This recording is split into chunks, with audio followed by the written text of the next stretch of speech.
Hey guys, Mark here.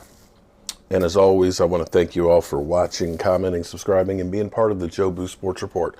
Without you guys, this literally does not work. Been working out in the workshop and stuff, and I made some tuna fish, tuna fish, lots of mayonnaise and onions and celery. Perfect for my keto diet. Got lots of hot sauce. I love hot sauce with tuna fish. I like hot sauce with, well, hell, everything. Tried to put some hot sauce on my wife, and she's like, hey, baby, you know I love hot sauce? Anyway,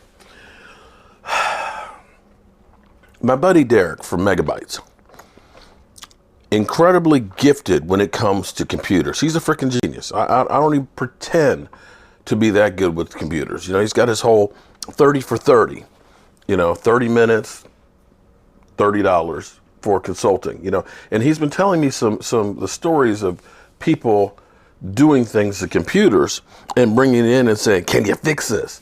He actually told me that some people were worried about the government looking at their computers, so they buried it in the backyard for about a year. They dug it up and they brought it to me. Can you fix this? And he's like, what happened to it? Oh, we buried it in the backyard so that way the government couldn't find it. Okay. And then yesterday he told me that this lady brought in a computer and it's got a bullet hole in it. I'm like, what kind of neighborhood you live in there, Derek? He said, man, what happened to the computer? Well, I got flustered with it and I shot it. Can you fix it? You dealing with some crazy people, but I don't know if he got those computers fixed or not, but if they have a chance in hell to get fixed, he's the guy to get it fixed for you. But I forgot when I first met him that he was, a Dak Prescott hater. I forgot about that because originally he was commenting and I was ready to ban his ass because he said some stupid shit about Dak Prescott. And I still think, he kind of believes about Dak but doesn't. So he came at me with this whole thing of, what if you traded Dak Prescott and got 2 number ones and things? Because then you could go through and maybe you can draft Justin Fields and then 3 number ones. He said, because then you could draft Justin Fields and then you could take one of the picks and get a defensive tackle and a safety. I said, stop right there. Stop right there. I said, hold up. First thing, Cowboys ain't drafting a safety in the first round. And they're not drafting a tackle, defensive tackle in the first round either. They're just not going to do it. That's beyond the DNA for the Dallas Cowboys.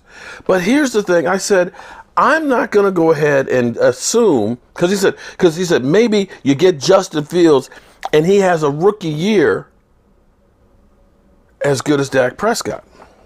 You mean the rookie year that Dak Prescott beat the consecutive not throwing an interception record that Tom Brady held? You mean the rookie of the year offensive year performance that he had? You mean the rookie of the year that he had Zeke Elliott, who was a beast and playing outstanding in the best offensive line in football? You're hoping that you draft Justin Fields and he does all that as a rookie, right?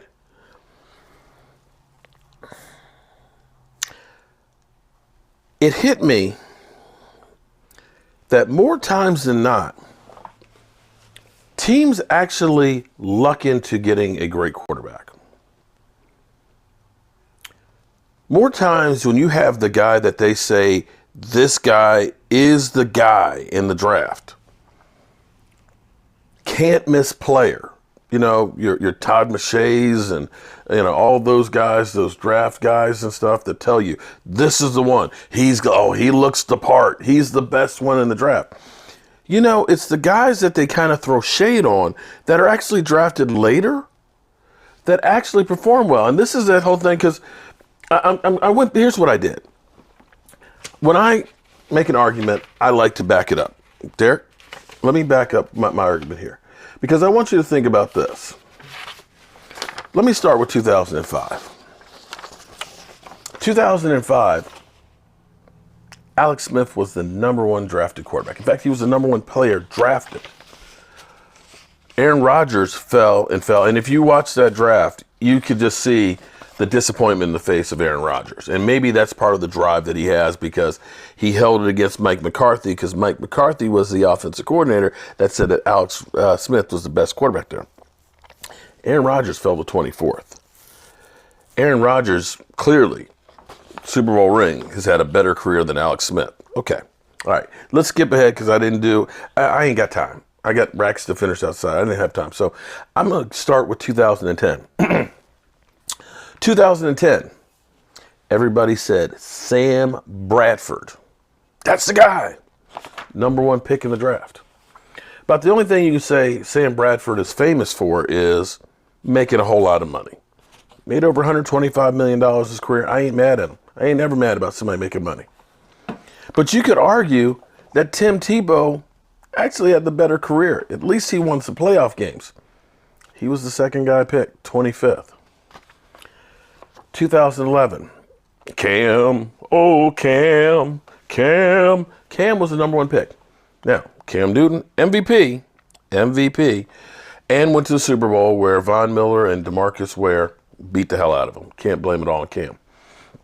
But you could look in the second round where Colin Kaepernick was drafted 36. Now, I'm not saying that Colin Kaepernick's career was as good as Cam Newton, and Cam Newton is still playing. But Colin Kaepernick did go to a Super Bowl as well.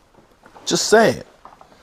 And so you can't look at the 49ers and say, yeah, we knew we were getting a franchise quarterback there in the second round. They didn't. This is the one that'll really blow your mind because you think about 2012 when everybody talked about Andrew Luck, generational player, can't miss. Oh, my God, you got to get Andrew Luck. In fact, that's what they're saying about, my man now. And then, of course, there was RG3. Can't miss without either of these two guys. And the funny thing is they basically said, I always love it when somebody at the draft, they drafted, well, they're set at quarterback for the next 10 years. They're good. They don't have to worry about it. They got the best thing. They stole them. You could almost say that Ryan Tannehill, who was the third quarterback taken, who's having success with Tennessee, you could dare say that Ryan Tannehill has actually done better than both of those guys. But that's not where I'm going with that. You also had Brandon Wheaton, who people thought, yeah, Brandon Wheaton's a good quarterback. He was also a first-round drafted quarterback, right? So you figured if you had gotten one of those first-round quarterbacks, hey, you're in good shape, right? Later down the road, 53rd, Brock Osweiler was drafted by Denver. They just threw a flyer. We'll get a body. But the funny thing is the best quarterback in that draft, and possibly one of the best quarterbacks in football, or could be, arguably, Russell Wilson in the 3rd round. And when Seattle drafted Russell Wilson, they had, I can't remember who it was, but they had paid big free agent money for somebody to be their starter. And Russell Wilson came in there and beat him out. Nobody at the draft thought that Russell Wilson was going to be the guy. And I dare say, nobody saw Kirk Cousins, who was drafted in the 4th round, to be a guy making $200 million. Everybody focused in on Andrew Luck, RG3, Ryan Tannehill, Brandon Wheaton. Yet, it was the guys that were the unknowns that became the greats. I'll throw into this mix, too. You think of Tom Brady. Do you think all the NFL teams, if they knew Tom Brady was going to be what he was, wouldn't have drafted him before the 6th round? I dare say I could throw Tony Romo in this mix because the Cowboys truly lucked into getting him. They tried drafting Quincy Carter, I think, in the 2nd round. They made the big trade for, Drew Bledsoe. But it turned out an undrafted free agent quarterback ended up being one of the best quarterbacks they've ever had. They lucked into him. We could go through 2013. E.J. Manuel, 16th draft. I dare say Geno Smith actually had a better career at 39th, but, neither of them had a career at all. You can go through 2014. Blake Bortles was drafted the 3rd pick. Johnny Manziel with the 22nd pick. Teddy Bridgewater, 32nd. I'd say he did better than those guys. Derek Carr, 36th, 2nd round. I'd say Derek Carr is still playing.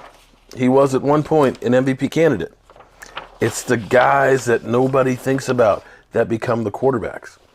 2015, it was really only Jameis Winston and Marcus Mariota, and both of them are ass. And then we get to 2016 where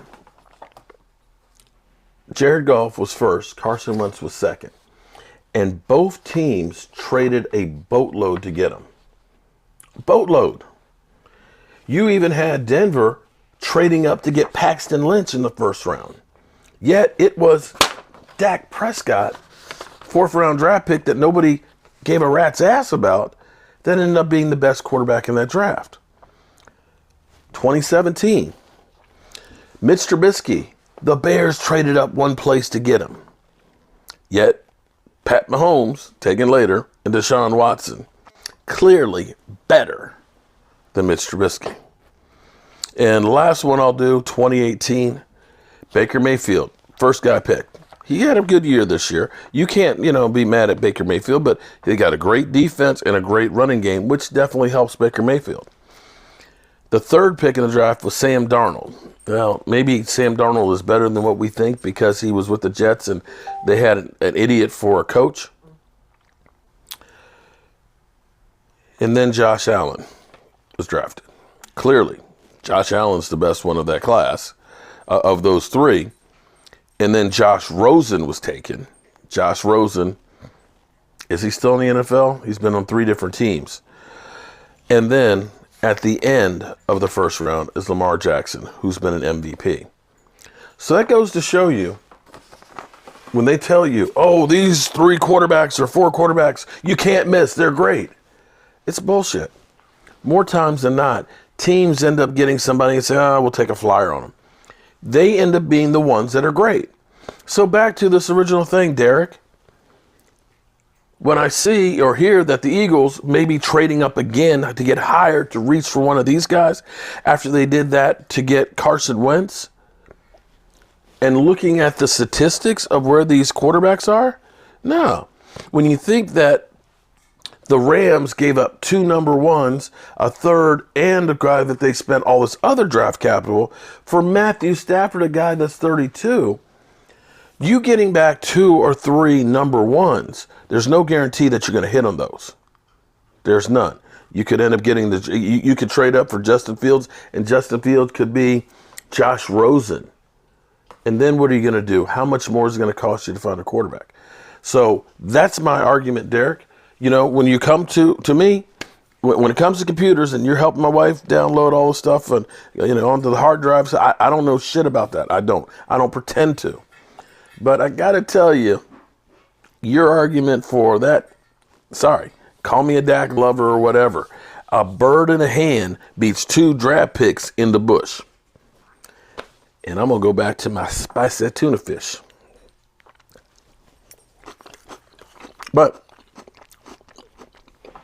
if you got a computer that you put a bullet hole in it, or you're buried in the backyard, call Derek. He'll get you taken care of. See you soon.